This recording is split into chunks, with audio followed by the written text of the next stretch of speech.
দর্শক সবাইকে পবিত্র মাহে রমজানের শুভেচ্ছা জানাচ্ছি। আমরা জানাবো কাতারের বর্তমান পরিস্থিতি। কাতারের বর্তমান পরিস্থিতিতে বাংলা দূতাবাস একটি বিবৃতি দিয়েছে।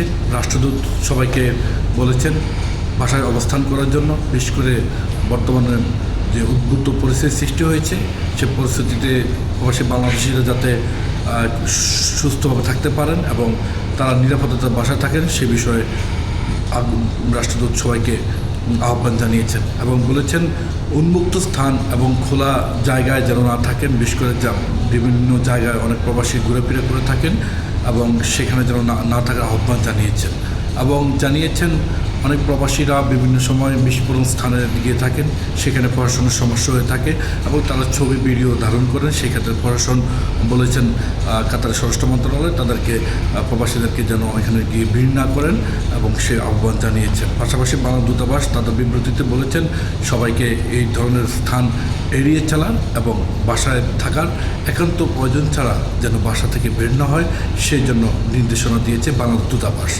পাশাপাশি দোহার বর্তমান পরিস্থিতি যদি আমরা বলি, সেখানে স্বরাষ্ট্র মন্ত্রণালয় সবাইকে বারবার বিভিন্ন সময় অ্যালার্ট করে দিচ্ছেন।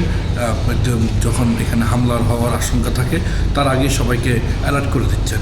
পাশাপাশি আমরা যদি দেখি শুক্রবার কিন্তু কাতারে 10বার ড্রোন হামলা হয়েছে এবং সেখানে 9টি ড্রোন কাতার সামরিক বাহিনী তারা কিন্তু ফিরিয়েছেন এবং একটি ড্রোন হামলা হয়েছে, সেটা আমরা জানতে পেরেছি সরকারি সাইটের মাধ্যমে।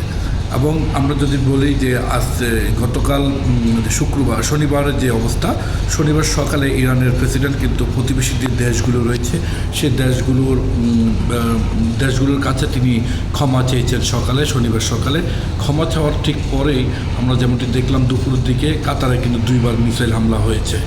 তো বিষয়টা একটু সবাই দুঃখ প্রকাশ করেছেন এবং আমাদের বর্তমান যে পরিস্থিতি এখানকার প্রবাসীদের মাঝে অনেকের মাঝে যে আতঙ্ক বিরাজ করছে, বিশেষ করে অনেকে দেশে যাওয়ার জন্য আগ্রহ প্রকাশ করছেন। আর তবে ফ্লাইট বন্ধ রয়েছে, ফ্লাইট যথারীতি চালু হওয়ার মাধ্যমে আপনারা যেতে পারবেন এবং এখানকার যারা প্রবাসী রয়েছেন যারা দেশে আসছেন তারা আসার জন্য যে আগ্রহ প্রকাশ করছেন এবং সেখানে হয়তো শাহজালাল বিমানবন্দরে 8ই মার্চ পর্যন্ত আমরা জেনেছি যে সেখানে অথবা 9 মার্চ পর্যন্ত থাকবে এয়ারপোর্টে আপাতত মধ্যপ্রাচ্যের ফ্লাইটগুলো পরিচালনা কার্যক্রম বন্ধ রাখার ঘোষণা দিয়েছেন। এখন কাতারের বর্তমান পরিস্থিতিতে সবাইকে ধৈর্য ধরে থাকার এবং একান্ত প্রয়োজন ছাড়া বাসার বাইরে না যাওয়ার জন্য আহ্বান জানিয়েছেন কাতার স্বরাষ্ট্র মন্ত্রণালয় এবং বাংলাদেশ দূতাবাস যথারীতি একই কথা বলছেন এবং সবাইকে গুজব না ছড়ানোর জন্য বলা হয়েছে।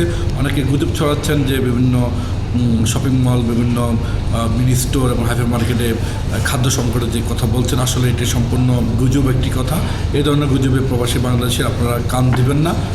আপনাদের আহ্বান প্রবাসীদের কমিউনিটির নেতৃবৃন্দরা বলছেন গুজব যেন না ছড়ানো হয় আর সেজন্য সবাইকে দৃষ্টি রাখার জন্য অনুরোধ জানিয়েছেন। একান্ত প্রয়োজন ছাড়া যেন সবাই বাসার বেরো না হন সে বিষয়ে কিন্তু বারবার করে সরকার বলছেন। দর্শক, আমার কাছে এই ছিল সবশেষ তথ্য কাতার বর্তমান পরিস্থিতি নিয়ে।